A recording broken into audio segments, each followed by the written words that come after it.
Class 10th के सभी विद्यार्थियों, आज के इस वीडियो के अंतर्गत अपन हिंदी विषय जो कि आपका 6 मार्च के दिन है उसके लिए पूरी तरीके से डिटेल रूप में अपन तैयारी करने वाले हैं और इस पेपर में आपको पूरे अंक प्राप्त कराने के लिए मैं पूरी कोशिश करूंगा। ठीक है, मेरी तरफ से कोई कमी नहीं रखी जाएगी। आप अच्छे से तैयारी करना, क्योंकि हिंदी विषय एक ऐसा विषय है कि यदि इसको ढंग से यदि 4 दिन या 5 दिन भी पढ़ लोगे ना, ठीक है, जिसमें आपका पूरा काम हो जाएगा।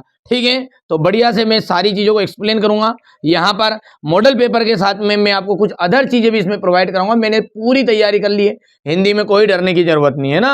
हिंदी माध्यम और इंग्लिश माध्यम दोनों के लिए एक ही तरह का पेपर रहेगा ये, और बहुत ही बिल्कुल अपन सरल तरीके से इन चीज़ों को समझेंगे। मैं पूरा समझा दूंगा आपको। ठीक है भैया, चलिए शुरू करते हैं और पूरा एक्सप्लेन करेंगे अपन 1 से 23 तक का। चलिए, शहर के मुख्य चौराहे पर नेताजी की जो मूर्ति है, सुभाष चंद्र बोस की जो प्रतिमा है, वो किसके द्वारा लगवाई गई थी? तो एक प्रशासनिक अधिकारी के द्वारा लगाई गई थी, व्यापारी के द्वारा लगाई गई थी, किसान के द्वारा कि वकील के द्वारा? तो प्रशासनिक अधिकारी के द्वारा लगाई गई थी। अच्छा, वहां धीरे धीरे चलने लगा, इस वाक्य में क्रिया विशेषण का भेद बताइए।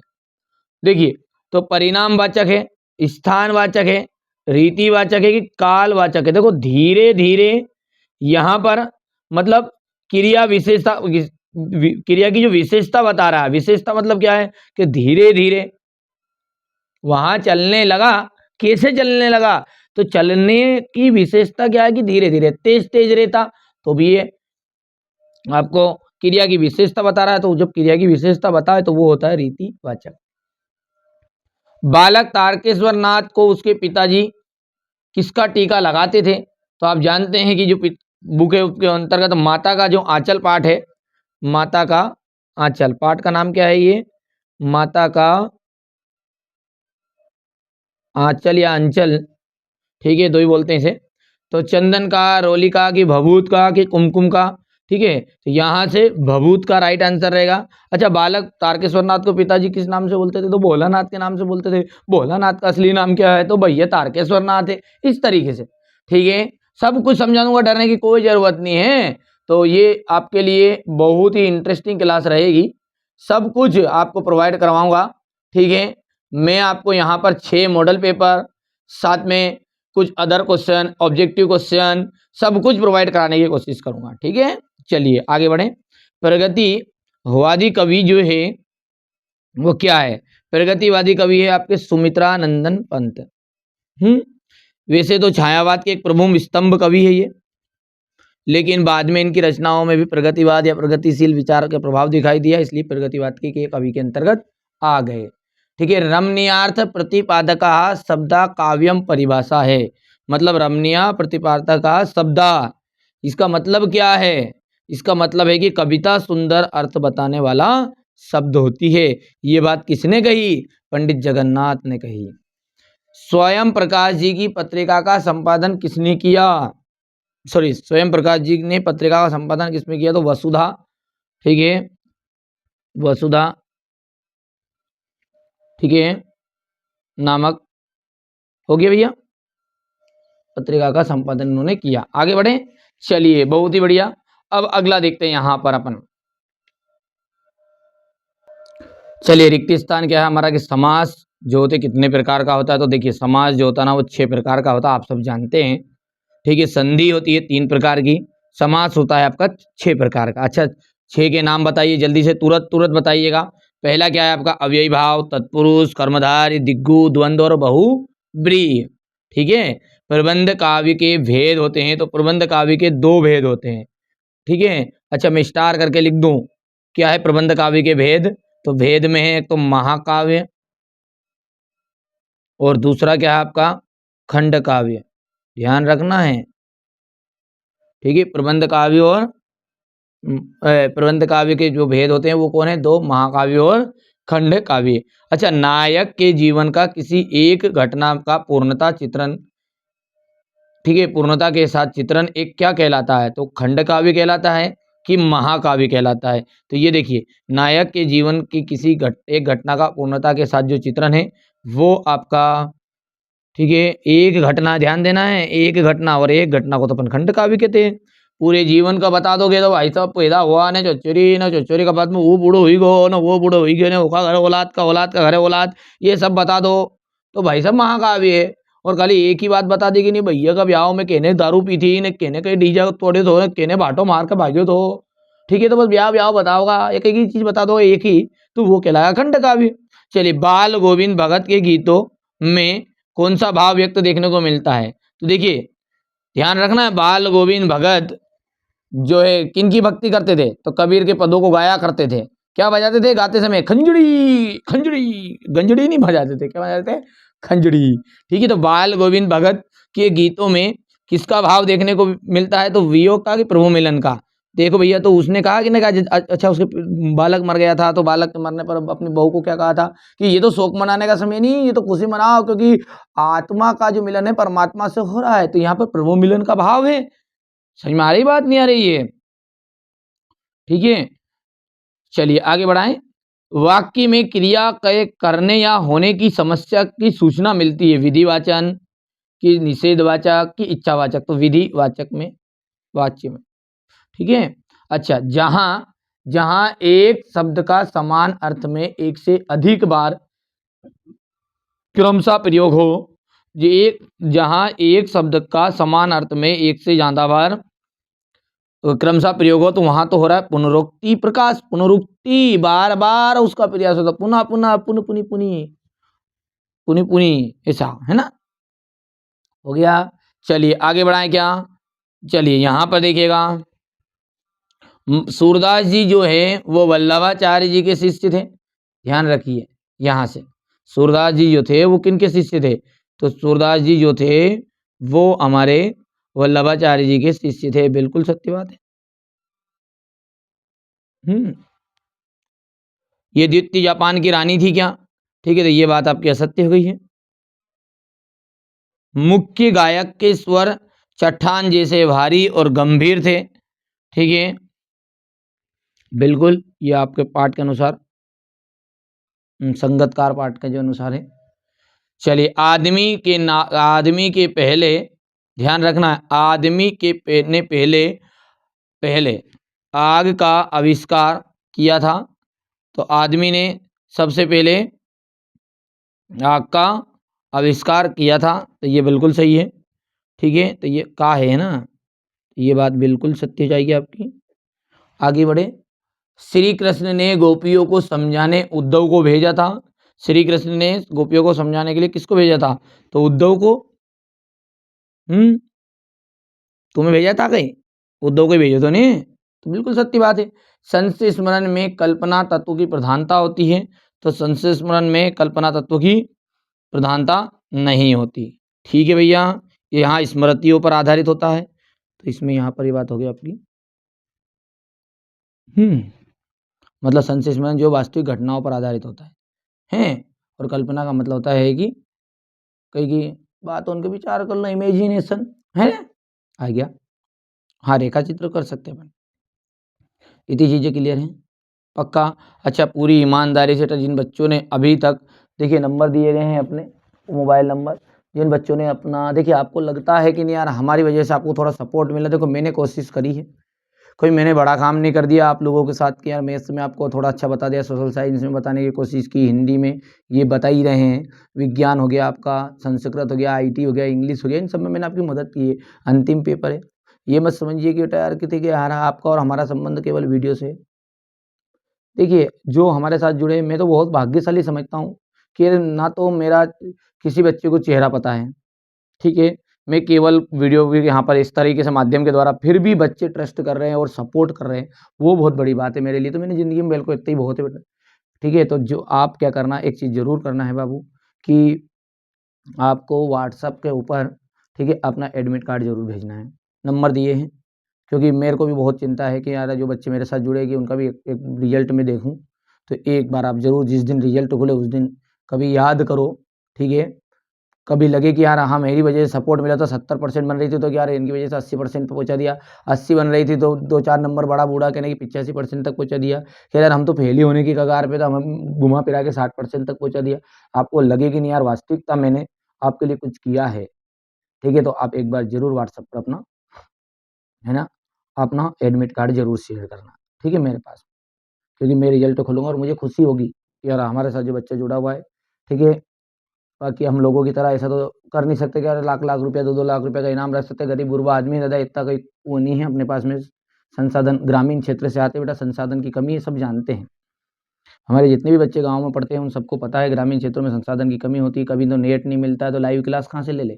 ढंग से कि आज भी गाँव में कई जगहों पर नेट नहीं मिलता है, वास्तविकता बता रहा हूँ मैं ये आपको, ठीक है? मैंने कोशिश करी, ये इतने दिन आपने मेरे को झेला, मैं समझ रहा हूँ, ठीक है? मेरे को ठीक है, कालू कलूटा आदमी के अब रंग देख लिया आप, इस तरीके से आपने बेटा इन चीज़ों को ध्यान से रहा, मैं रहूँ ना रहूँ, मेरी बातें आप तक रह जाए बस यही मेरा विचार है, ठीक है? ज़िंदगी में बेटा ये एग्ज़ाम जो है ना, ये तो ज़िंदगी का एक हिस्सा है, ठीक है? Exam is the part of life, is not real life.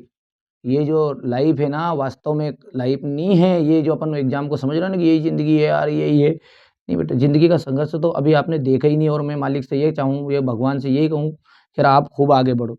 जो हम जैसे लोगों के साथ बीती है वो आपके साथ नहीं बीते, बस सीधी-सी बात ये है, ठीक है? हमें तो कोई रास्ता बताने वाला ही नहीं था बाबूजी, रियल बता रहा बेटा। उस समय इस समय पर ठीक गाँव के आदमी देखते जानते हैं आप कि भैया स्कूल में जाओ तो वहाँ इंग्लिश ही पढ़ाने नहीं सिखाए मार सब ढंग से। आज भी कई गाँव में हमारे बच्चे जो 10th तक आ चुके हैं गाँव के पढ़ने वाले और उनको कई को वास्तविकता बता रहा हूँ, भले आपको लगे बुरा लग जाएगा, कुछ लोगों को ऐसे लगेगा नहीं यार ये तो ऐसी बातें कर रहे हैं, नहीं वास्तविकता बता रहा हूँ आपको। कि आज भी गाँव में कई जगहों पर स्कूल बस खाली बस सरकारी जो स्कूल होता है उसमें 8 से बस बैठना आता है कुर्सी पे बस वो उन बच्चों को इंग्लिश पढ़ना तक नहीं आता है, वास्तविकता ही। और उनमें से अपन उन बच्चों में से एक बच्चा मैं खुद ही हूँ। मैं जब पढ़ता था तो मेरे को इंग्लिश इंग्लिश नहीं पढ़ाई भैया, तो इसलिए थोड़ी-थोड़ी कमी रह गई। बच्चों ने बहुत बार मुझे कहा, "फिर आप इंग्लिश मीडियम को अलग से पढ़ा दो, इंग्लिश मीडियम।" भैया पढ़ने में ही नहीं आए कई बार अक्षर तो, वास्तविकता बता रहे। पर हिंदी का आपको समझो मैं ऑफ़लाइन कोचिंग पढ़ाता बेटा, कोई समस्या नहीं है। मैं हिंदी माध्यम को बिल्कुल बहुत ही बारीकी से जानता हूँ, एक-एक चीज़ों को कन्फर्म कर दूँगा, ठीक है? मेरी तरफ से तो कोई कमी नहीं है और मैंने रखी भी नहीं है यार, हर पेपर में मेरी तरफ से बहुत सपोर्ट किया आपका, ईमानदारी से किया हो ना, तो आप ज़रूर एक बार अपना एडमिट कार्ड ज़रूर शेयर करिएगा। बिल्कुल, आप अच्छे से तैयारी करिए, खूब जीवन में आगे बढ़िए बेटा, बहुत ही विचार-विमर्श से आपको इन चीज़ों को देखो एन्जॉय करना है लाइफ़ को, एन्जॉय को लाइफ़ लाइफ़ को एन्जॉय करना पर ज़िंदगी में सक्सेस का होने का मैं आपको एक बात बताऊँ, देखो भाषण तो लगेंगे बेटा, मैं बात भी किससे करूँ? रियल बताओ आप मैं मेरे मन की जो बात है वो बात भी किससे कैसे करूँ आपसे? वीडियो के माध्यम से करूँगा, थोड़ी देर झेल लो, बातों को सुन लो, उसके बाद में आगे बढ़ना। ठीक है? आपको ज़िंदगी में बेटा सक्सेस होना है, तो सबसे बेहतरीन सा तरीका बताऊँ पढ़ाई कर लोगे ना तो ये ज़िंदगी में पैसे कमाने का सबसे आसान तरीका समझ लो इसे आप। सबसे आसान तरीका है पढ़ाई। थोड़ा-सा अच्छे से पढ़ लोगे ना, तो जिसमें अच्छी नौकरी लग जाओगे, कंपनी-वंपनी उठा के ले जाएगी या कहीं भी लग जाओगे, तो आराम से 40-50 हज़ार रुपए ना आम बात है आज के ज़माने में। ठीक है? बाकी आप दूसरे कहीं की जगह आओगे ना, कहीं की फ़ील्ड में आओगे। कई जैसे यूट्यूब पे कई बच्चों के मन में बहुत ज़्यादा संकर थे यूट्यूबर बनेंगे अपन तो ये होता है, वो होता है। तो बेटा यूट्यूब का कोई भरोसा नहीं है, कब कहाँ हो जाए, क्या नहीं हो जाए, ठीक है? वो परमानेंट नहीं है, सीधी-सी बात ये ध्यान रखना आप, हैं? ये तो एक बीसी है, समय के अनुसार बदलती चलती रहती है, ठीक है? लेकिन अब इस दुनिया में ऐसे-ऐसे भी बहुत सारे लोग हैं, जो बेटा मेरे से बहुत ज़्यादा अधिक पढ़ाते हैं और ऐसे-ऐसे लोग हैं कि जिनको कुछ आता नहीं है, जिसके बावजूद भी उनके मिलियन में व्यूज़ जाते हैं। वास्तविकता बता रहा हूँ मैं आपको। क्योंकि ये मशीन जरी होती है यूट्यूब का एल्गोरिथम या कोई की भी चीज़ हो गई। तो ये जो ज़िंदगी का एक हिस्सा अपने को जितनी ज़िंदगी आसान बाहर से देख कर लगती है ना दूसरों को, उतनी आसान ज़िंदगी नहीं है। आप आराम से आप एन्जॉय करने के साथ में अपना जो गोल है उसको सेट कर लेना कि नहीं मेरे को इस फ़ील्ड में जाना है। ना तो माँ पापा की सुननी है, ना मम्मी की सुननी है, ना किसी की सुननी है, उनको प्रेम से समझाना है। ऐसा नहीं कि उनकी आपको अदर करना है। जो हमारी गुड़िया है उनको बहुत ज़्यादा दिक्कत आती है ग्रामीण क्षेत्र वाली को, वास्तविकता बता रहा हूँ मैं तो। आज भी कभी बाहर पढ़ने भेज देनी उनको, बाहर बाहर पढ़ने भेज देंगे ना, तो ब अरे! कहीं भरोसा नहीं, छोरी भाग गई तो, ये कर लिया तो, वो कर लिया तो, आज भी ये मानसिकता है और है ही सही। ये कोई छिपाने वाली बात नहीं है, मैं मेरे गाँव में देखता हूँ भैया, सीधी-सी बात है इसलिए मैं चीज़ों को आपके लिए थोड़ा-सा कहना चाह रहा हूँ कि आप अपना ज़िंदगी का लक्ष्य जो है आपने सोच लिया कि नहीं साइंस में जाना है, कि अच्छे से पढ़ना है। उसके बाद में मेन जो है 11th-12th तो घर वाला पढ़ाएगा ही पढ़ाएगा, पर उसके बाद में नहीं पढ़ाएगा, ढंग से नहीं पढ़े, तो ये ध्यान रखना है। ठीक है? तो अच्छे से मेहनत करना बेटा, ठीक है? कभी न कभी जीवन में ज़िंदा रहे तो मुलाकात हो जाएगी, याद कर लेना, ठीक है? चलिए तो यहाँ से अपन आगे बढ़ते हैं इन चीज़ों को, थोड़ा-सा बातें अंतिम समय है, आखिरी पेपर है आपका, इसलिए इसके बाद में तो आप कोई मेरे को देखोगे भी नहीं, मैं आपको पहचानता भी नहीं हूँ, आप भी मेरे को नहीं पहचानते, पर आपका देखो, आपका और हमारा जो एक ट्रस्ट है, आपने इतना सपोर्ट किया बेटा, बिल्कुल वास्तविकता बात कर रहा हूँ, वास्तविकता कह रहा हूँ, आपने बहुत सपोर्ट किया। जिन बच्चों ने, बहुत सारे बच्चे गलत भी कमेंट करते हैं ना, तो उनका आप तुरंत जवाब दे देते हो, मुझे बहुत बढ़िया, बहुत कमाया बेटा, है ना। कुछ नहीं चाहिए मेरे को, ये पैसे ऐसे तो दुनिया में ज़िंदगी भर कमाते रहेंगे, कहीं से भी आ जाएगा, अगर कई चीज़ें दिहाड़ी कर लो, मजदूरी कर लो, 200 पर आप सभी लोगों का प्रेम जो है ना, वो बनाए ही रखिएगा। ये चैनल आपका चैनल है, वास्तविकता बता रहा है ना। क्या अपन संसाधन की कमी, इस कारण से अपन थोड़ा सा बस पीछे है, बस कुल मिला के बात और कोई नहीं है। चलिए आगे बढ़ते हैं, यहाँ से अपन जोड़ी को समझते हैं, चलिएगा, है ना। पहली क्या है आपकी, मैं क्यों लिखता हूँ, इसके रचनाकार कौन है, अज्ञे जी हैं। प्रत्येक चरण में 16-16 मात्राएं, तो चौपाई छंद हो गया। गद्य की प्रमुख विधाएं, गद्य की प्रमुख विधाएं, ठीक है, यहाँ से देख सकते हैं, तो गद्य की प्रमुख विधाएं, जयशंकर प्रसाद का पंचवटी लिखो, यहाँ पर ये गड़बड़ है ना, देखिए जयशंकर प्रसाद, सॉरी, हाँ तीसरा क्या है, जयशंकर प्रसाद, जयशंकर प्रसाद को आपको लिखना है कामयानी, कामयानी, तो ये हो जाएगा आपका 4th नंबर में। मैथिली शरण गुप्त, मैथिली शरण गुप्त का जाएगा पंचवटी। राम वृक्ष बेनीपुरी, राम वृक्ष बेनीपुरी का जाएगा मुजफ्फर, हो गया है। अब आपका जो गद्य की प्रमुख विधा है, ये यशपाल नहीं आएगा, ये गलत ऑप्शन है ना। चलिए तो देखिए बेटा, यहाँ पर ये जो ऑप्शन है वो भी राइट है ना, मेरे को लगा था कि गलत है ये, ठीक है, लेकिन ये राइट है। क्यों राइट है, क्योंकि गद्य की जो प्रमुख विधा है, जैसे कहानी हो गई है, कहानी, ध्यान देना है, कहानी हो गया है, उपन्यास हो गया है, कहानी उपन्यास और नाटक, कहानी उपन्यास जो नाटक है, ऐसी रचनाएं यशपाल जी ने करी थी, इसलिए गद्य की प्रमुख विधाओं के अंतर्गत यशपाल जी को मतलब वो रचनाकार कवि के रूप में ऐसा दे दिया है, ठीक है। वैसे आपको ऑप्शन में आए तो कहानी, नाटक, उपन्यास दे के आना है, ठीक है, कर पाओगे। आगे बढ़ाएं भैया, चलिए इसके बाद में यहाँ से अपन देखते हैं क्वेश्चन नंबर 5 को। चलिए, तो कवि के अनुसार किस ऋतु की आभा अट नहीं रही है, मतलब समा नहीं पा रही है, तो वो है बसंत ऋतु, या फागुन मास भी बोल सकते हैं अपन, तो यहाँ पर बसंत ऋतु लिख के आना है आपको।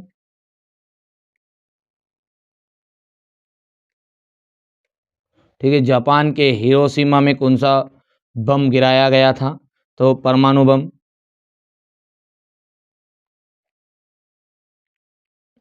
ठीक है, भोलानाथ के पिताजी गंगा में आटे की कितनी गोलियां प्रवाहित करते थे, तो भोलानाथ के जो पिताजी है वो 500 गोलियां, 500। कवि निराला ने बादलों की तुलना किससे की है, तो घुंघराले बालों से की गई है, ठीक है, काले काले घुंघराले बालों से की गई है, ठीक है, बच्चों के काले काले घुंघराले बालों से की है।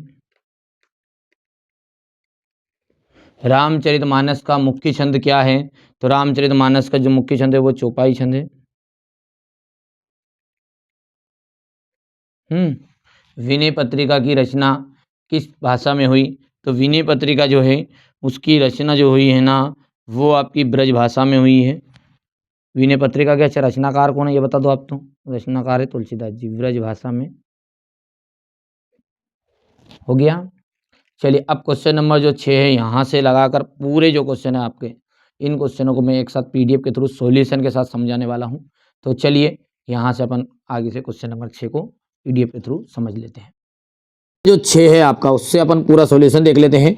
सेट ए है ये आपका, इसका पूरा सॉल्यूशन मैं आपको प्रोवाइड करा देता हूँ। अब देखिए, रीतिकाल की जो विशेषताएं हैं वो बतानी है आपको।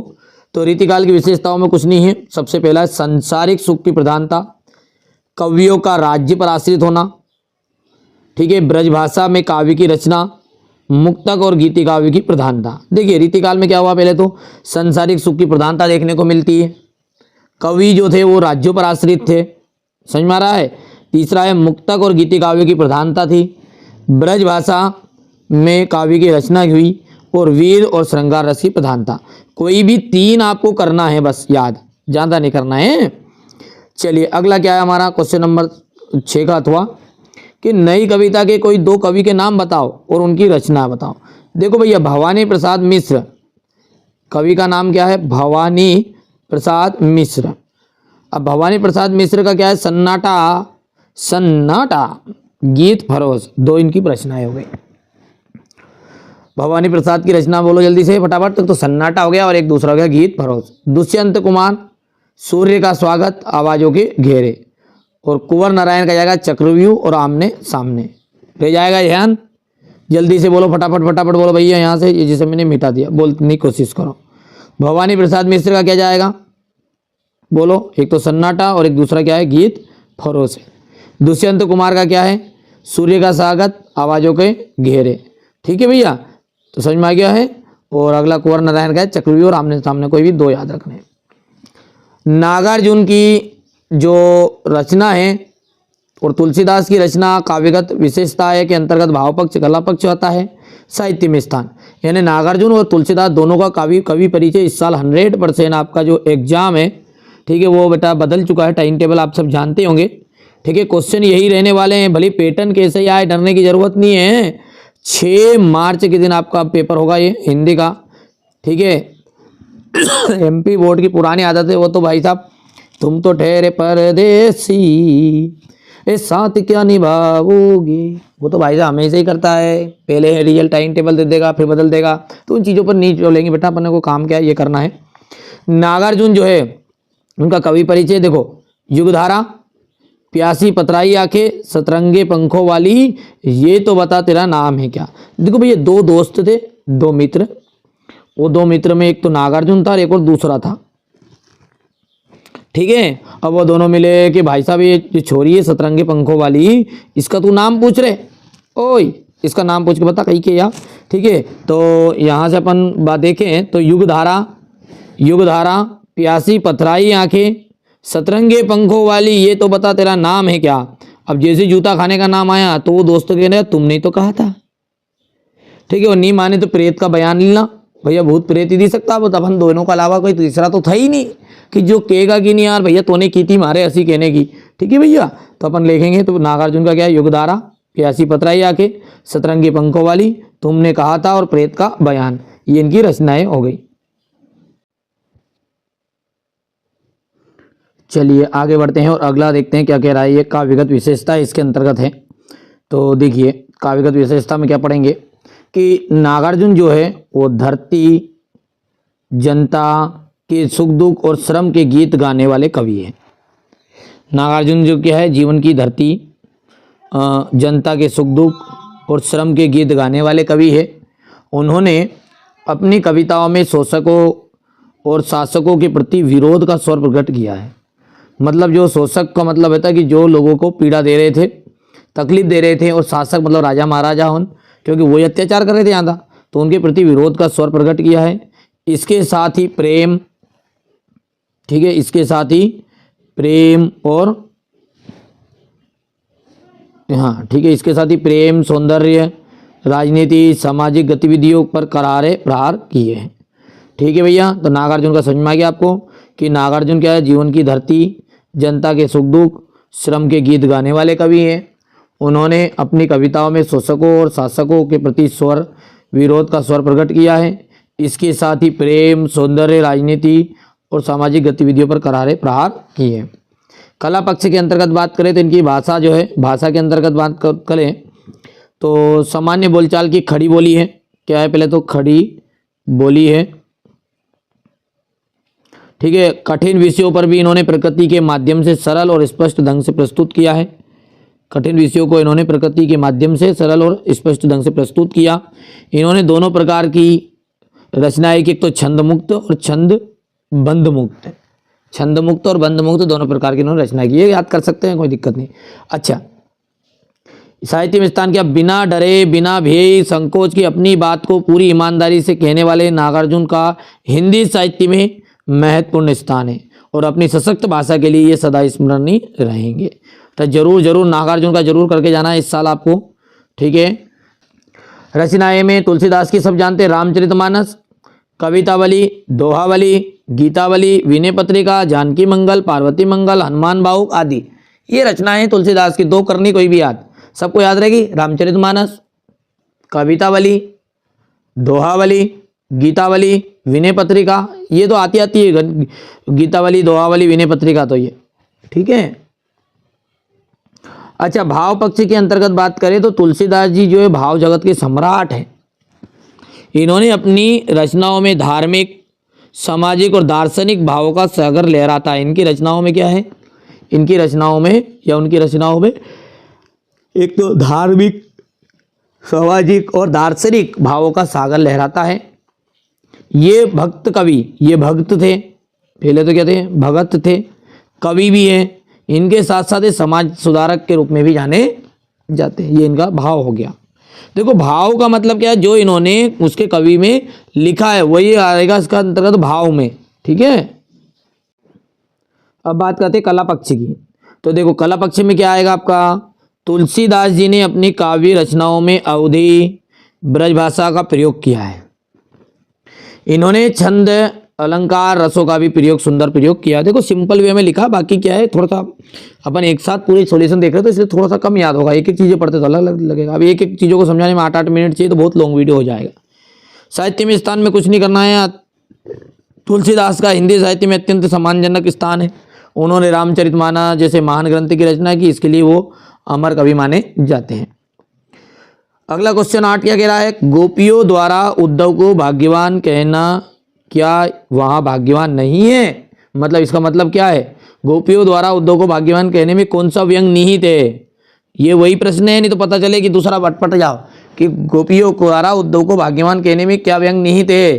तो यहाँ पे क्या वो उलाहना दे रहे हैं कि आप भाग्यवान हो, पर लेकिन भाग्यवान नहीं है। अरे जैसे कोई व्यक्ति कहे कि अरे थारा तो बड़ा मजा है रे, ओहो मजा है, वो मजा की नहीं करे, वो तेरी इज्जत करे दादा धीरे से, ठीक है। कि नहीं कई भी देखा होगा गाँव में इनमें करते रहते हैं, भैया हमारे पास भी आते कई, हाँ अरे तुम्हारा तो मजा है साहब, कहीं कहनो तुम्हारा बराबर मन नहीं हो, 5 गाँव में पाल पे भी बेरावन तुम्हारी बात करती थी।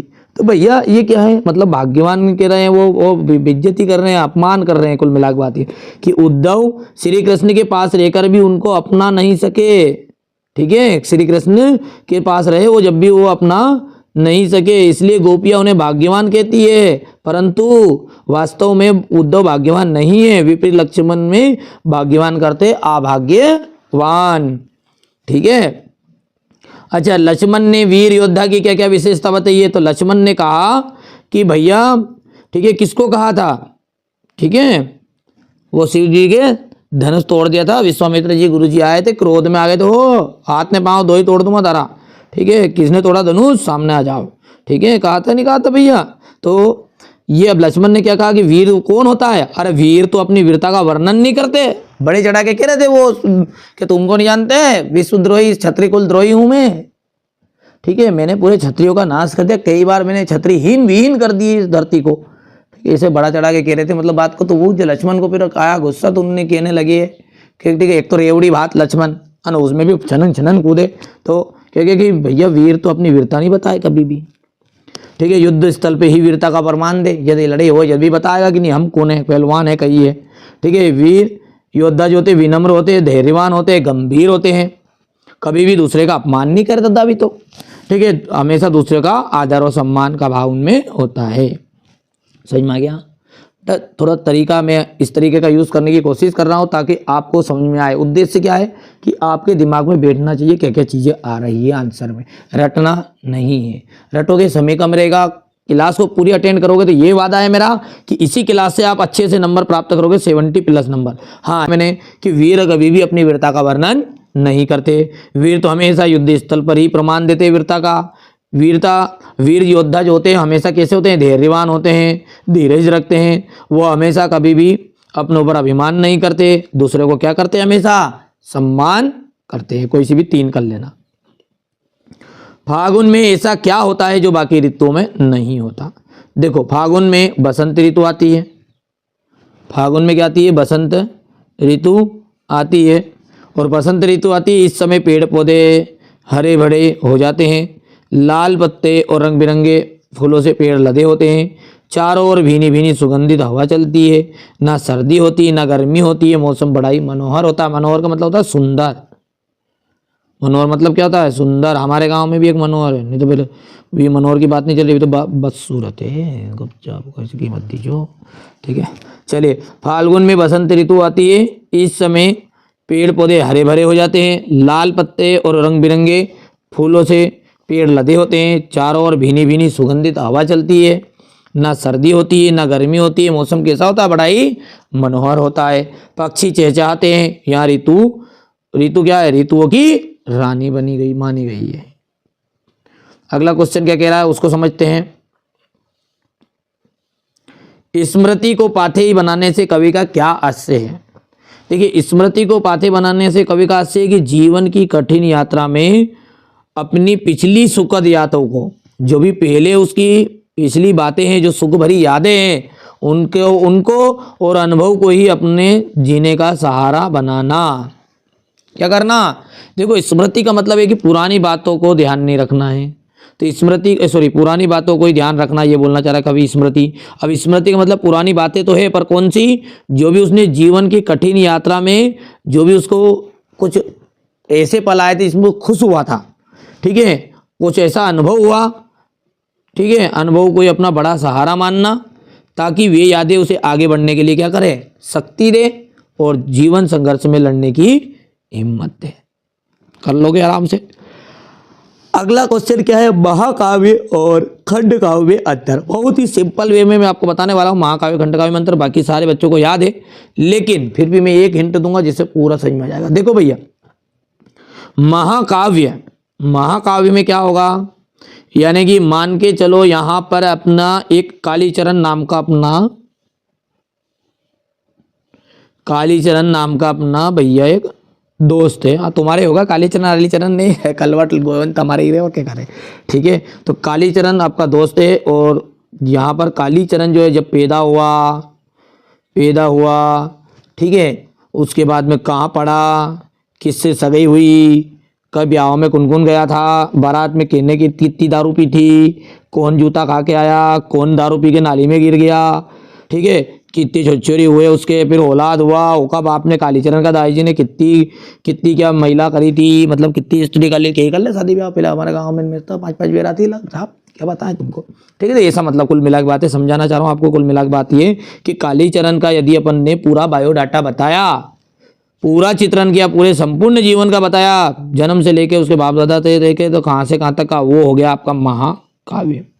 और खंड काव्य में केवल और केवल यदि मान के चलो उसके जीवन की किसी भी एक घटना का ले लिया अपन ने, घटना एक लिखी शादी, तो भाई साहब शादी में अब केवल कितनी बात आएगी? खानागार आ जाएगी, कहाँ शादी हुई, कहाँ की छोरी थी, ठीक है, नाका कसी है, काली है, गोरी है, चपटी है, ठीक है भैया, शादी में क्या क्या हुआ, क्या नहीं हुआ, किसने कितनी दारू पी, ये सब बातें आएगी केवल शादी तक की ही, क्योंकि उसमें बता रहे अपन एक घटना। पर यहाँ पे अपन बता रहे पूरा जीवन का चित्रण। तो जब पूरे जीवन का चित्रण हो तो वो रहता है महाकाव्य। और कोई भी एक घटना का चित्रण करेंगे तो वो कहलाएगा आपका खंड काव्य। सीधी सी बात है। अब जब पूरे जीवन का चित्रण है तो पात्र भी जानता होंगे, क्योंकि मासा जी ने, भूपा जी ने, काके ने, कक्कू ने, की भी आएगा वहाँ, काका जी की भतीजों ने, वो की भतीजी ने, वहाँ तक आ जाएगा पूरी जिंदगी में। तो इसमें पात्रों की संख्या भी अधिक रहेगी। अब पात्र अधिक रहेंगे तो बड़ा रहेगा कि छोटा रहेगा? बड़ा रहेगा। ठीक है, महाकाव्य अब बड़ा रहेगा तो लंबा चौड़ा रहेगा, तो भाई साहब जो खास लोग रहेगा उनके बारे में बताएंगे। तो इसमें महाकाव्य में नायक का महान होना आवश्यक है। उदाहरण दे सकते हैं रामचरितमानस, ठीक है, ये क्या आपका एक खंड काव्य की बात करें तो ठीक इसका उल्टा, इसमें किसी भी एक घटना का वर्णन होगा। अब जब एक घटना का है तो पात्रों की संख्या भी कम होगी, आकार भी छोटा होगा। खंड काव्य में नायक का महान होना आवश्यक नहीं है। छोटा मोटा बता ना, एक छोटी मोटी घटना हर कहीं एलिया गेला नत्थो गेलिया की बता देता और के, ठीक है। उदाहरण है जानकी मंगल, समझ में आया नहीं आया भैया? तो मैंने याद कराने की कोशिश की आपको, और मेरे हिसाब से याद भी रह गया होगा। ठीक है, कि महाकाव्य में संपूर्ण जीवन का चित्रण होता है, खंड काव्य में किसी भी एक घटना का चित्रण होता है। इसमें पात्रों की संख्या अधिक होती है, इसमें पात्रों की संख्या कम होती है। इसका आकार बड़ा होता है, इसका आकार बड़ा नहीं होता, मतलब छोटा होता है। इसमें नायक का महान होना आवश्यक, इसमें नायक का महान होना आवश्यक नहीं है। उदाहरण दे सकते रामचरितमानस, द जानकी मंगल। आगे बढ़ाए जुलूस। मानवीकरण अलंकार की परिभाषा उदाहरण से। तो देखिए, जब भी हम प्राकृतिक चीजों में, प्राकृतिक चीज मतलब जो भी आपकी प्रकृति की वस्तु है उनमें मानव की भावनाओं का जोड़ेंगे, ऐसा लगेगा बात कर रहे प्रकृति की, किसकी बात कर रहे हैं? बात करेंगे प्रकृति की, पर जो भावना है, भावना तुम्हारा घर रहेगा पावना, ठीक है, चल जाओ चाहे यहाँ पे रही दियो, ठीक है। तो जब भी अपन बात करेंगे प्रकृति की, पर उसकी भावना जो रहेगी वो कैसी रहेगी? मानव की रहेगी। मतलब मानव जैसे सोचेंगे, सोचे मानव की भावना है, जैसे बंठन के बनना, सवरना, सजना, सवरना, ठीक है, सजना है मुझे सजना के लिए, ठीक है। तो ये क्या है? ये मानव की भावना है, ठीक है बेटा। तो इसी तरीके से जब ऐसा करें, बात तो करेंगे प्रकृति की, पर भावनाएं जो जुड़ी होगी, इमोशन जो जुड़े होंगे, वो किसके जुड़े होंगे? मनुष्य के साथ जुड़े होंगे। तो बस वहां पर होता मानवीकरण अलंकार। जैसे मेघ आए, मेघ प्रकृति की बात कर रहे हैं अपन, मेघ मतलब बादल प्रकृति की चीज है, पर आए कैसे? बड़े बंठन के सवर के, अब बंठन के सवर के, सज के सवर के, तो ये तो मानव की भावना आ गई। फूल हंसे, कलियां मुस्काई, फूल हो गई प्रकृति वाली चीजें, पर हंसना ये मानव की इमोशन आ गया, ठीक है। कलिया ये भी प्रकृति हो गई, मुस्काई, मुस्काना, मतलब समझ गए बात खुद ही। समझ में आ रहा है नहीं आ रहा है? तो मतलब जब अपने को लगे कि जब प्राकृतिक चीजों में मानवीय भावनाओं का वर्णन हो, वहां मानवीकरण अलंकार होता है। वीर रस की परिभाषा उदाहरण सहित लिखना है आपको। तो वीर रस में क्या है? जहां पर अपन किसी भी युद्ध का प्रसंग सुनते हैं, मतलब ऐसी घटना देखते हैं, उत्साह से भरे गीत सुनते हैं, किससे भर के? उत्साह से भरे गीत सुनते हैं, जोशीले अंदाज में घोषणा सुनते हैं, जोश भरे, उत्साह भरे, अपन कोई सा भी मान के चलिए क्या बोलते हैं उनको, वो नेता होने क्या करे, भाषण, जो जोश भरे उत्साह भरे अपन भाषण सुनते हैं, तो जिससे हमारे मन में कौन सा भाव उत्पन्न हो जाए? उत्साह का भाव उत्पन्न हो जाए। समझ में आ गई बात नहीं? जब हम ऐसी घटना देखते हैं, ऐसे प्रसंग सुनते हैं, ऐसी चीज़ों को सामने पाते हैं कि जिससे हमारे मन में उत्साह का भाव हो जाता है, ठीक है। अरे बुंदेले हर भोलों के मुख से हमने सुनी कहानी थी, खूब लड़ी मर्दानी, वो तो झांसी वाली रानी थी। अरे भैया वो दादा, वो खूब लड़ी मर्दानी, वो तो सन 70 में ब्रिटिशों ने ठानी थी, खूब लड़ी मर्दानी, वो तो झांसी वाली रानी थी। तो फिर जब अपने को लगे जोश आ जाए, माँ तुझे सलाम, तो ये क्या? जब अपने को जोश आए तो वो हो जाएगा आपका वीर रस, ठीक है। वहाँ खून कहो किस मतलब का जिसमें उबाल का नाम नहीं, वहाँ खून कहो किस मतलब का जो आ सके देश के काम नहीं। तो यहाँ पर अपन बहुत सारे उदाहरण बेटा वीर रस से कोई से भी लिख सकते हो, जो जमे वो लिख देना। आगे बढ़ते हैं और अगला समझते हैं। चलिए अगला जो क्वेश्चन है वो क्या कह रहा है आपका कि दोहा छंद की परिभाषा आपको उदाहरण सहित लिखनी है। तो देखिए बेटा, दोहा छंद होता है ये आपका अर्धसमात्रिक छंद। अर्धसमात्रिक छंद होते हैं, इसमें कितने चरण होते हैं? तो 4 चरण होते हैं। ध्यान रखना है ना कि अर्धसमात्रिक बहुत इंपॉर्टेंट लाइन है ये, हर लाइन में से एक नंबर का ऑप्शन बनता है कि दोहा छंद में कितने चरण होते हैं? तो 4 चरण होते हैं। दोहा क्या है? एक सममात्रिक छंद है क्या? नहीं, सममात्रिक छंद नहीं, अर्धसमात्रिक छंद है। ये अर्ध, आधा सही रहेगा, आधा गलत रहेगा, आधा दूसरा रहेगा, ठीक है। तो अर्धसमात्रिक छंद है, इसमें कितने चरण होंगे? 4 चरण होंगे। पहला और तीसरा चरण एक जैसा रहेगा, दूसरा और चौथा चरण एक जैसा होगा। अब पहले और तीसरे में कितनी कितनी मात्राएं होगी? तो मतलब कोई पूछ ले कि पहले, प्रथम और तृतीय पंक्ति में, चरण मतलब पंक्ति भी कहते की हैं, पहले और तीसरे पंक्ति में कितनी कितनी मात्रा होगी? तो 13 मात्रा, मतलब 13 शुरू में भी और तीसरे नंबर की में भी 13। दूसरे और चौथे में कितनी मात्राएं होती है? तो 11 मात्राएं होती है। अब उदाहरण सबको याद ही है इसका कि रहीमन पानी राखिए, क्या बोल रहा है? सुनो ध्यान से बेटा, देखो ऐसे ही बोलना पड़ेगा आपको भी, प्रैक्टिस करनी, कोई शर्म वाली बात नहीं है। कि रहीमन पानी राखिए, बिन पानी सब सुन। समझ में आ रहा है कि रहीमन पानी राखिए, बिन पानी सब सुन, पानी गए ना उबरे, मोती मानस चुन। ठीक है ना? समझ में आ रहा नहीं? बड़ा हुआ तो क्या हुआ, अरे जैसे पेड़ खजूर, पंथी को छाया नहीं, फल लागे अति दूर, कामी क्रोधी लालची, इनसे भक्ति ना होई। ये सब उदाहरण ही बोल रहा हूं मैं, सुनना ध्यान से, जो मैं याद कर लेना कि कामी क्रोधी लालची, इनसे भक्ति ना होई। फिर भक्ति कौन करे? कि भक्ति करे कोई सूरमा, जाति वरन कुल खोई। समझ में आ गया नहीं आया भैया? कि साई इतना दीजिए, जामे कुटुम समाय, मैं भी भूखा ना रहूं, साधु न भूखा जाए। ये सारे के सारे उदाहरण जो बोले बेटा रिपीट कर लेना, जो जमे अच्छा वो लिख लेना। यहाँ पर भी लिखा है आपके सामने। एक अपन ने को कोई बच्चा सुंदरकांड पढ़ता होगा, रामचरितमानस पढ़ता, हनुमान चालीसा पढ़ता होगा, तो शुरू में जो लिखा वही है बेटा। कौन सा है कि श्री गुरु चरण सरोज रज, निज मन मुकुर सुधार, भरनऊ रघुवर विमल जसु, जोदायक फल चार।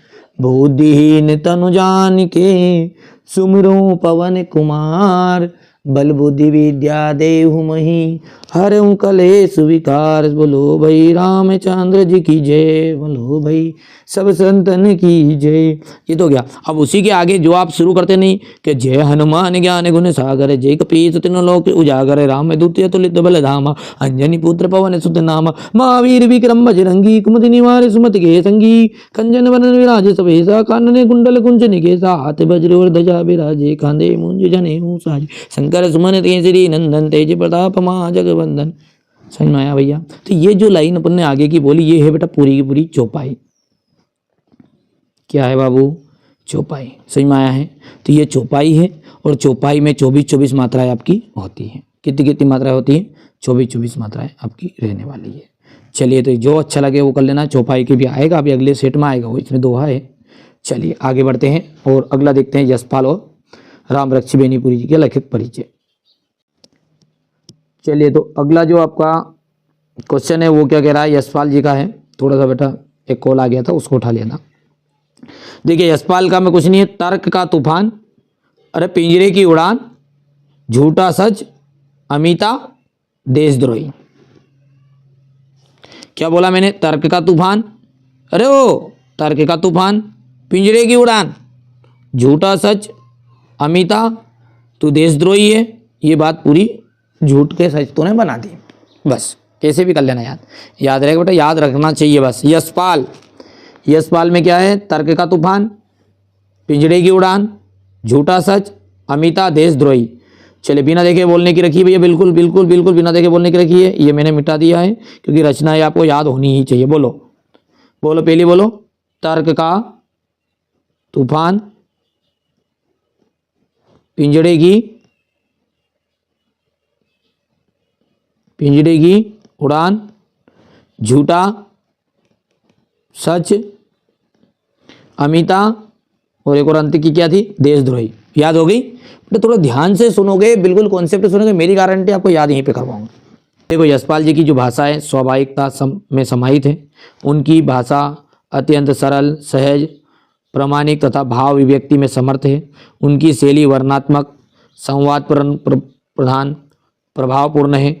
इन्होंने साहित्य के लिए उर्दू और अंग्रेजी शब्द का प्रयोग किया है। साहित्य में स्थान क्या है इनका? साहित्य में एक विशिष्ट स्थान है। इनके लेखन के लिए यह निरंतर स्मरणीय किए जाएंगे। अब है आपका रामरक्षी बेनीपुरी का, बहुत ही सिंपल लिखा हुआ, ये भी आप कर सकते हैं। रचना याद करा दूंगा, बाकी ये पढ़ लेना आप, ठीक है। रचना में कुछ नहीं, पतितों के देश में, माटी की मूर्तें, चिता के फूल, गांव का देवता, लाल तारा, है नी, ठीक है। कौन से देश में? जल्दी से बोलो। पतितों के देश में। कैसी मूर्तें? माटी की मूर्तें।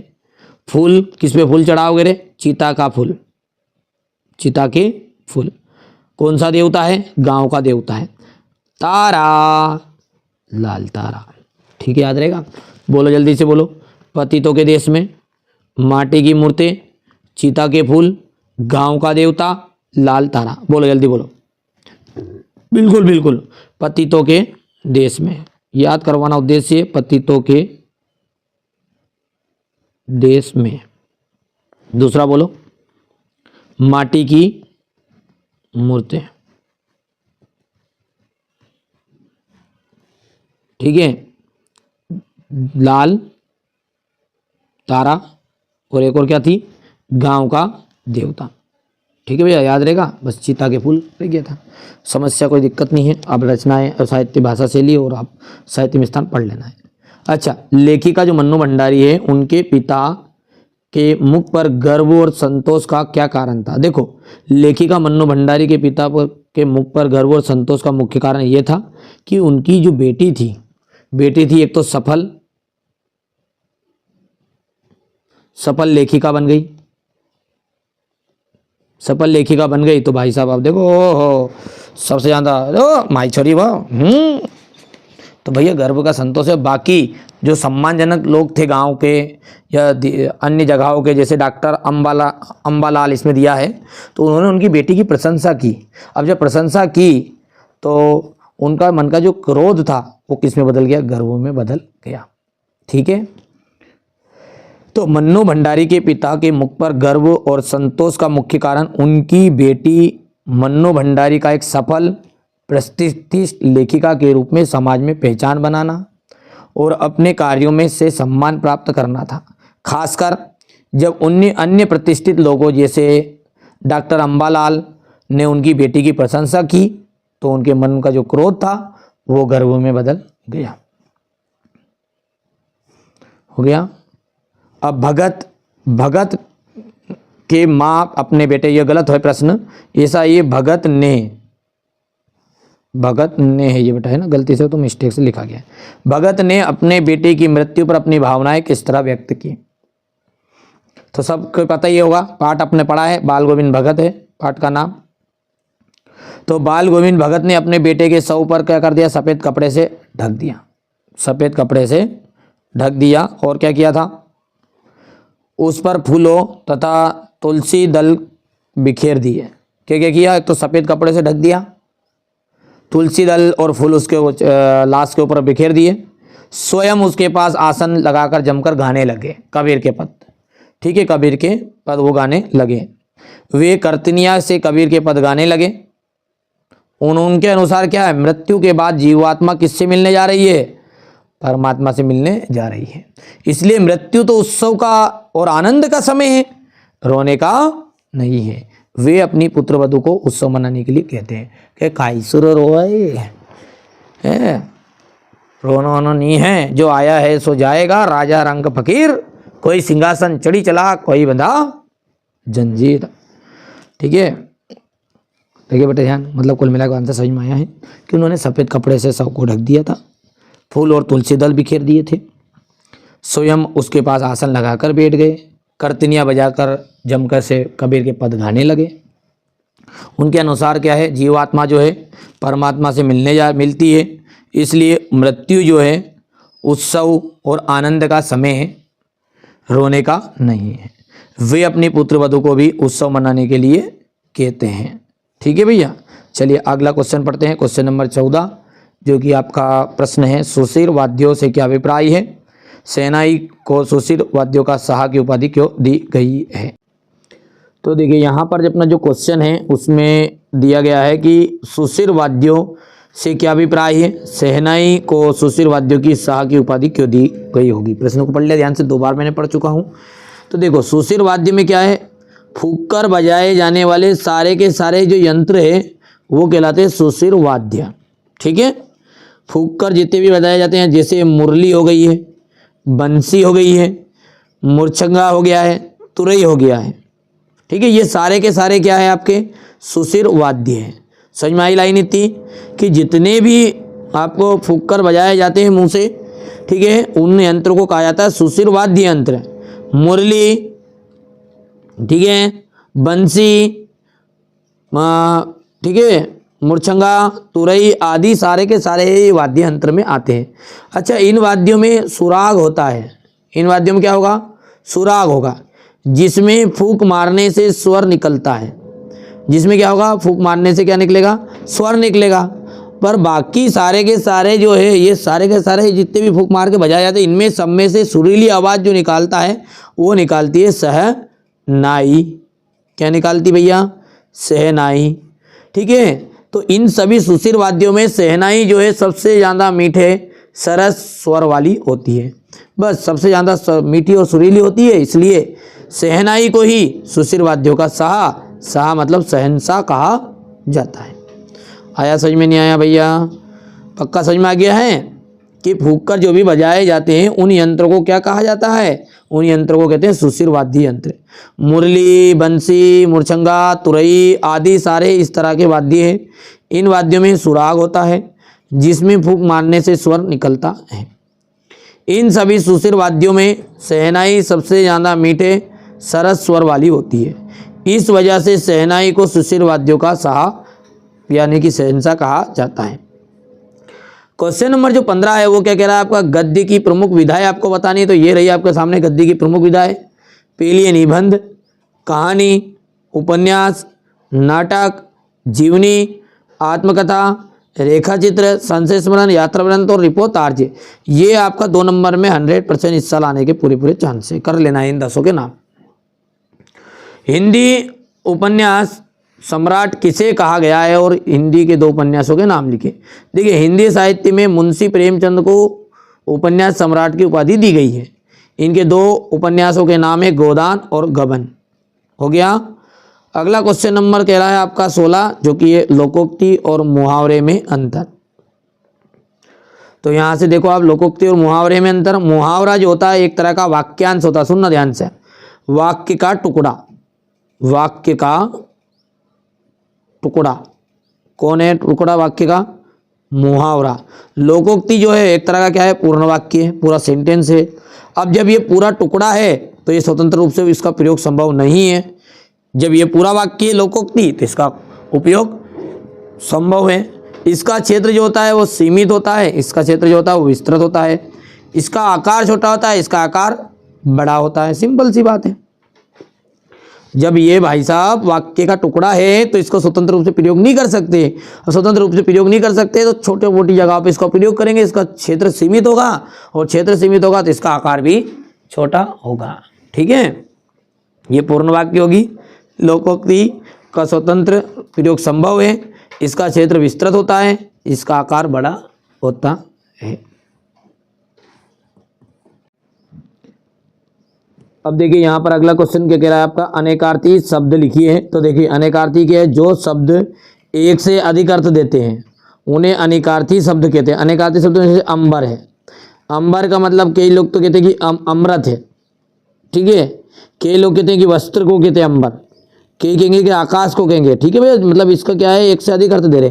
जैसे पत्र है, अब पत्र का मतलब क्या होगा, कई पत्ता कहेंगे, कई चिट्ठी भी निकलेगा, इसका नाम पंख भी निकलेगा। ठीक है, जैसे कर, कर जो रहता है, कर का मतलब क्या है, एक तो हाथ भी रहेगा, ठीक है, और एक टेक्स भी रहेगा कर का मतलब, और एक किरण को भी कहते हैं कर। ठीक है भैया, तो ये इस तरीके से जो शब्द एक से अधिक अर्थ देते हैं उनको कहते हैं अनेकार्थी शब्द। लेखक के अनुसार प्रत्यक्ष अनुभूति, लेखक के अनुसार प्रत्यक्ष अनुभव की अपेक्षा अनुभूति उनके लेखन में कहाँ अधिक मदद करती है, क्यों? देखिए प्रत्यक्ष अनुभव को घटित होते देखा जा सकता है, जो प्रत्यक्ष अनुभव है उसको घटित होते देखा जा सकता है। अनुभूति संवेदना तथा कल्पना के संयोग से घटित सत्य को आत्मसात कर देती है, जो लेखक के सामने घटित नहीं होता। ऐसी स्थिति में अनुभूति द्वारा आंखों के समक्ष आया हुआ सत्य भी प्रत्यक्ष हो जाता है। इसके बाद अंतर की अनुभूति लेखक के लिए मनुष्य कर देती है। अनुभूति भावों और शब्दों का रूप देती है, तो इसलिए इस प्रकार अनुभूति लेखन के लिए अधिक सहायक होती है। चलिए बेटा मैं इसको थोड़ा सरल कर लेता हूँ, टफ है ये आंसर, देखते हैं, इसकी कोशिश करता हूँ, थोड़ा रिसर्च करके आपके लिए बता देता हूँ। तो देखिए सुनना आपको ध्यान से, मैं इसका आंसर आपको बता देता हूँ कि देखिए लेखक के अनुसार अनुभूति जो है, लेखक के अनुसार जो अनुभूति है उनके लेखन में मदद करती है। ये तो हो गया इसमें से ही। क्यों करती है? क्योंकि अनुभूति का मतलब है बात को मन से महसूस करना। अनुभूति का मतलब क्या है? अनुभूति का मतलब है आपका कि कोई भी जो बात है, बात को मन से महसूस करना।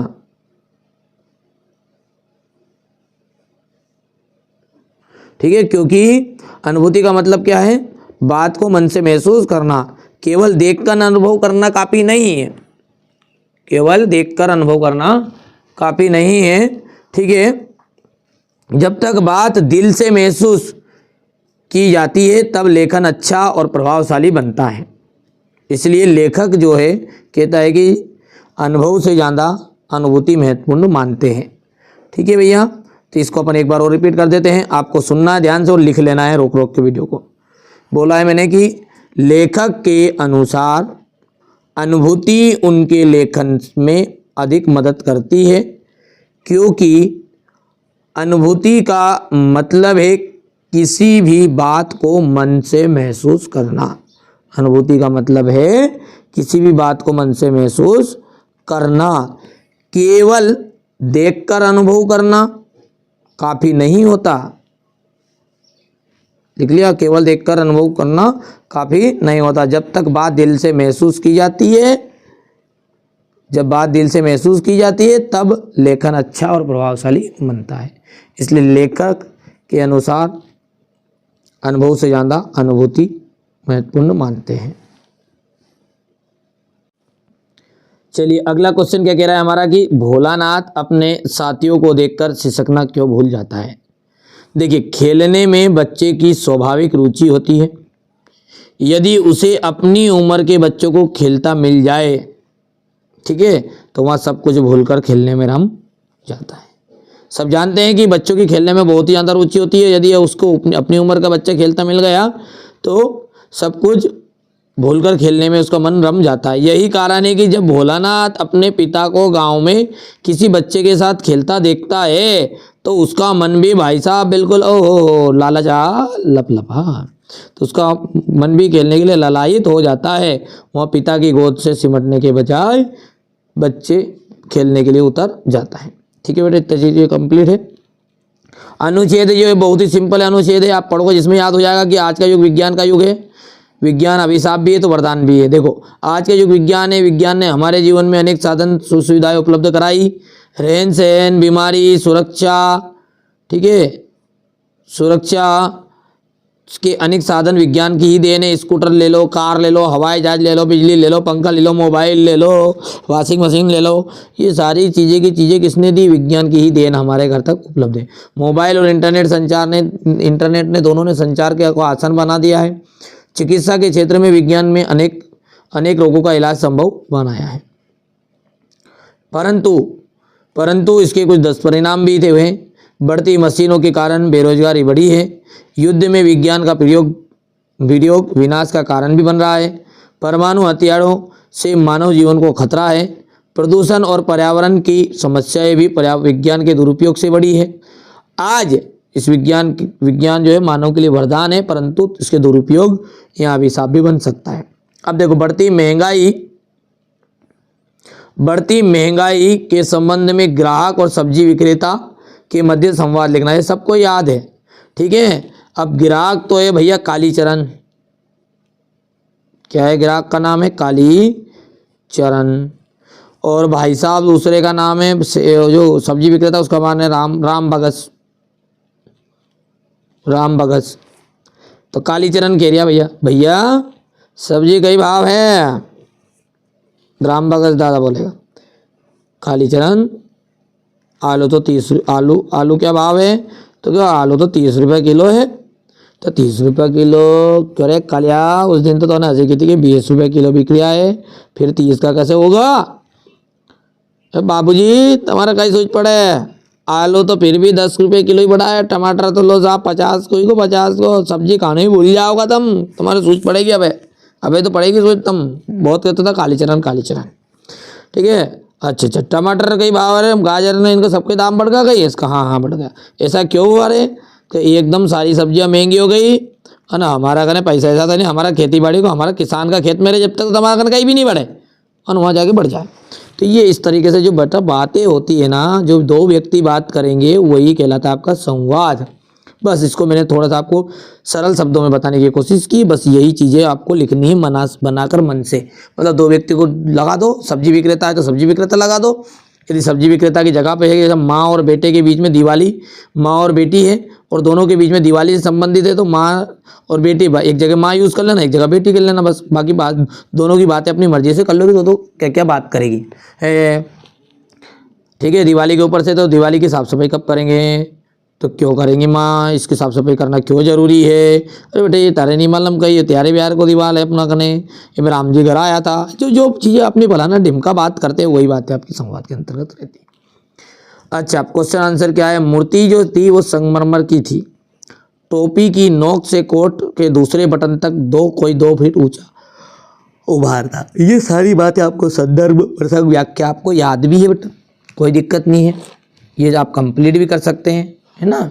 चलिए आगे बढ़ते हैं, क्योंकि ये संदर्भ प्रसंग व्याख्या तो आपने पढ़ी भी होगी, और ये चीज़ें क्या है इतनी जल्दी मैं बताऊंगा, जल्दी जल्दी में तो समझ में भी नहीं आएगी। ये होता पाठ का मतलब, इस पाठ के अनुसार आपको पढ़ोगे तो समझ में आ जाएगा। पाठ का नाम है नेताजी का चश्मा, लेखक के स्वयं प्रकाश। हो गया। अब इसी के नीचे वाला है ये अथवा वाला क्वेश्चन है, इसको जरूर कराना कंप्लीट आपको, ठीक है। आपको होगा तो इसको मैं बाद में समझा भी दूंगा, अभी मेरे को समझाना यहाँ दिक्कत आती है बच्चों को थोड़ी सी, वो तो क्या बात पद्यांश से तो और उधर से गद्यांश से तो लिख सकता है, पद्यांश में आपको समझ में नहीं आता है थोड़ा सा, है ना, तो इसको मैं समझा देता हूँ। देखो क्वेश्चन नंबर 20 पद्यांश से संदर्भ प्रसंग व्याख्या सहित लिखिए। देखो ऊधो तुम हो अति बड़ भागी, अपरस रहत सनाते नाहिन मन अनुरागी। ऊधो तुम तो बड़े ही भाग्यशाली हो रहे, तुम दिन रात कृष्ण के साथ रहे, फिर भी तुम उसके प्रेम के बंधन से अछूते रह गए। उद्धव तुम तो बड़े ही भाग्यशाली हो, तुम श्री कृष्ण के पास दिन रात रहे, जिसके बाद भी उसके प्रेम के बंधन से अछूते रहे, ठीक है। ना ही तुमने, देखो क्या हो गया बेटा, तुम प्रेम के बंधन से अछूते रहे। आगे बोल रहा है पुरहित पात्र रहत जल भीतर, जिस तरह कमल का पत्ता जल के भीतर रहता है फिर भी उस पर कोई भी दाग नहीं लगता है। पुरहित पात्र रहत जल भीतर तारस देह न दागी, क्यों फिर भी उसके ऊपर क्या है, कमल का पत्ता दिन रात पानी में रहेगा, जब भी उस पर कोई भी दाग नहीं लगता है। जो महाजल तेल की गागरी बूंद न ताको लागी, जिस तरह तेल से भरी हुई मटकी है, मटकी कैसी हुई है, भरी तेल से भरी हुई मटकी है, उसको अपन ने पानी में डुबो दिया है, और पानी में डुबाने के बाद भी एक बूंद भी तेल उसमें रह जाए क्या, बने पूरा तालाब हो नदी हो नालो हो किनेंगी, एक बूंद पानी तेल कुड़ोगा तो वो उसके ऊपर आ जाएगा। देखते हो तुम खुद ही। तो अपन क्या कहेंगे कि पुरहित पात्र रहत जल भीतर तारस दय न तागी, कमल का पत्ता जिस तरह जल के भीतर रहता है फिर भी उसके में कोई भी दाग नहीं लगता है। जो जल महा तेल की गागरी, जिस तरह तेल की गगरी जो होती है वो जल में से, देखो जैसे जल में तेल की भरी गगरी रहती है तो उस पर पानी की एक बूंद भी नहीं टिकती, ठीक है। प्रीति नदी ना पाँव न बोरियो, दृष्टि रूप न परागी। तुम्हारे आगे कहती है गोपिया कह रही कि तुम्हारी जो दृष्टि है वो तुमने तो प्रेम की नदी में पाँव भी नहीं रखा, तुम्हारी दृष्टि जो है प्रेम में पगी ही नहीं है। सूरदास आगे कहते हैं हम अबला भोरी गुड़ चीटी जो पागी, यानी कि हम तो भोला भाली नारी है, हमने श्री कृष्ण के बंधन में ऐसे बंध गई, इसके प्रेम में ऐसे लिप्त हो गए जैसे गुड़ में चीटी लिप्त हो जाती है। तो इस तरीके से ये रहेगा, आपको मैंने सिंपल समझाने की कोशिश की है। आप पठित गद्यांश कहाँ से लिया गया है, सब जानते हैं कि ये पद हमारे पाठ्यपुस्तक के क्षितिज नामक पाठ से लिया गया है। इसके रचयिता क्या है, सूरदास है, ठीक है। प्रस्तुत पद गोपिया उद्धव को व्यंग के माध्यम से यहाँ जताना चाह रही है कि तुमने कभी भी प्रेम नहीं किया है, इसलिए तुम हमारे प्रेम को अनुभूति नहीं कर सकते हो। ये हो गया, इतना कर लोगे, ठीक है। इस तरीके से ये आपका हो जाएगा, सही मैंने बता ही दिया होगा। अगला क्या आपका, बादल गरजो, ठीक है। बादल गरजो घेर घोर गगन, धरा हो कलित ललित ललित काले घुंघराले, बाल कल्पना से पाले। देखो इसका मतलब क्या है, बादल कवि कहते हैं कि बादल तुम घनघोर गर्जना करके समस्त आकाश को भर दो, गगन धरा आ, ठीक है। तुम क्या करो, घेर घोर घोर गगन धरा हुआ, तो इसका मतलब क्या है, दो लाइन का अर्थ एक साथ बता देता हूँ मैं, ठीक है। कि कवि कह रहा है कि तुम बादल जो हो तुम गर्जना करके समस्त आकाश को भर दो, ठीक है। सघन रूप से तुम चारों ओर छा जाओ, ठीक है। ललित ललित काले घुंघराले, बाल कल्पना के पाले, जिस तरह तुम बच्चे की कल्पना की तरह क्या हो जाओ, बड़े बन जाओ, विस्तृत बन जाओ। जैसे छोटा बालक जो कहता नहीं, कहीं का बड़ा काम किया कहता हो मैं उठा के फेंक दूँ उधारे, अब बड़ा मनक है वो, जिसके बाद भी बालक क्या है, छोटा सा, भले नहीं दुखेगा, उससे कुछ नहीं बनेगा तो बाटे ही मारेगा वो लड़ाई में, ठीक है। तो क्या है, उसकी ताकत नहीं इतनी, फिर भी क्या कहता है, बच्चे की तरह तुम क्या करो, अपनी कल्पना को विस्तृत कर लो, ठीक है। बिजली, विद्युत छवि और कवि नवजीवन वाले, तुम बिजली की तरह, बिजली की सुंदरता अपने हृदय में धारण कर लो और अपने अंदर का जो कठोर रूप है उसको छिपा लो और फिर भर दो बादल तुम गरजो, ठीक है ना। तो ये आपका संदर्भ प्रश्न व्याख्या एक सेपरेट वीडियो में मेरे हिसाब से मैं बता दूंगा तो और अच्छा रहेगा। ये जल्दबाजी करूंगा, समझ में दिया आएगा तो उधर, अरे तो सब लगता है चीज़ों में ना, मुझे समझ में एक एक लाइन का अर्थ बताना पड़ता है। ये हो गया इतना हुआ। अब ये तो ये जो दो चीज़ में एड है, यहाँ विकल विकल उन्माद भरे विश्व निवास के सकल जन आ गए अज्ञात दिशा से। देखो कवि कहते हैं यहाँ पर कि कवि कहते हैं कि तीव्र गर्मी के कारण जो संसार है बहुत ही बेचैन है, परेशान है। ऐसे हालत में तुम क्या करो, किसी अज्ञात दिशा से आ जाओ और इस तपती हुई धरती को कि ठंडी कर दो, ठीक है। बादल तुम गरजो और तेज गर्जना करके बारिश कर दो, ठीक है। हो गया इतना, तो ये आपका हो जाएगा, ये यहाँ से यहाँ तक कर पाओगे। आगे बढ़े, क्वेश्चन नंबर जो 21 है, इसमें आपका आदर्श व्यक्ति कठिनाइयों में ही अपने जीवन की सफलता समझता है, जीवन का प्रत्येक क्षण वहाँ कर्म में लगाता है, विश्राम और विनोद के लिए उसके पास निश्चित समय रहता है, शेष समय वो जन सेवा में व्यतीत करता है। हाथ पर हाथ रखे बैठने से वहाँ मृत्यु के समान समझता है। जो आदर्श व्यक्ति होता है वो क्या करता है, कठिनाइयों को ही आगे बढ़ने का रास्ता वो चुनता है। काम करने में ही कि उसमें लगन होती है, उत्साह होता है, विपत्तियों में भी वहाँ बड़े अपने धैर्य का परिचय देता है। धैर्य की उंगली वहाँ बड़े बड़े संकट पर्वतों को उठा देता है। उसकी कार्य कुशलता देखकर लोग दांतों तले उंगली दबाते हैं। सच तो उसका धन है, वहाँ परिस्थितियों का दास नहीं, परिस्थितियाँ उसकी दासी है। अब उपयुक्त गद्यांश का जो शीर्षक है वो क्या है, तो आदर्श व्यक्ति है। उपयुक्त गद्यांश में वर्णित व्यक्तियों के गुणों का वर्णन अपने शब्दों में कीजिए। तो गद्यांश में वर्णित व्यक्ति कर्मठ, परिश्रमी, सेवा भाव से युक्त है। वह कठिनाइयों से कभी नहीं घबराता बल्कि उसे सफलता का साधन मानता है। उसमें उत्साह, धैर्य और कार्यकुशलता है। वह समय का दुरुपयोग नहीं करता, ये दुरुपयोग, हाँ दुरुपयोग, वहाँ समय का दुरुपयोग नहीं करता है, ठीक है, ऐसा लिखना नहीं। हाथ पर हाथ रखना कर बैठना वो मृत्यु के समान समझता है। परिस्थितियों पर विजय पाने की जो क्षमता उसमें विद्यमान है। हो गया इतना। उपयुक्त गद्यांश का जो सारांश है वो लिखो। तो उपयुक्त गद्यांश आदर्श व्यक्ति के गुणों का वर्णन करता है। आदर्श व्यक्ति कर्मशील होता है, उसका जीवन और जीवन के प्रत्येक क्षण का सदुपयोग करता है। वह कठिन परिस्थितियों में भी धैर्य और उत्साह बनाए रखता है। इस तरह से कर सकते हैं। इस तरीके से ये यहाँ पर भी है आपका क्वेश्चन। ये थोड़ा सा पढ़ना पड़ेगा आपको, है ना, ठीक है। आप बिल्कुल चिंता मत करो, ये चैनल आपका चैनल है। आप जितना इसको सपोर्ट करोगे उतना ही मैं जानता मेरी हिम्मत बढ़ेगी, ठीक है, उत्साह बढ़ेगा। क्योंकि सच्ची जो कमाई है मेरी वो आप लोग ही है। यदि आप अच्छे से सपोर्ट करोगे तो और आगे अपन इस चैनल को लेके जा सकते हैं, ठीक है। क्वेश्चन नंबर 22 हो गया आपका, देख सकते हैं। दोनों आपको एक तो अवकाश लिखनी, एक पत्र लिखना है। नगर पालिका को मोहल्ले में नियमित सफाई के संबंध में आवेदन पत्र है और बड़े भाई का ब्याह हो रहा है, शादी हो रही है, उसमें सम्मिलित होने के लिए पत्र अपने मित्र को देना है। ये हो गया, यहाँ से कर सकते, इतना कर पाओगे। चलिए इसके बाद में ये अथवाल हो जाएगा। ये क्वेश्चन नंबर 23 ये आपको स्वयं करना है। तो ये मैंने आपको सेट ए का पूरा सॉल्यूशन दे दिया है।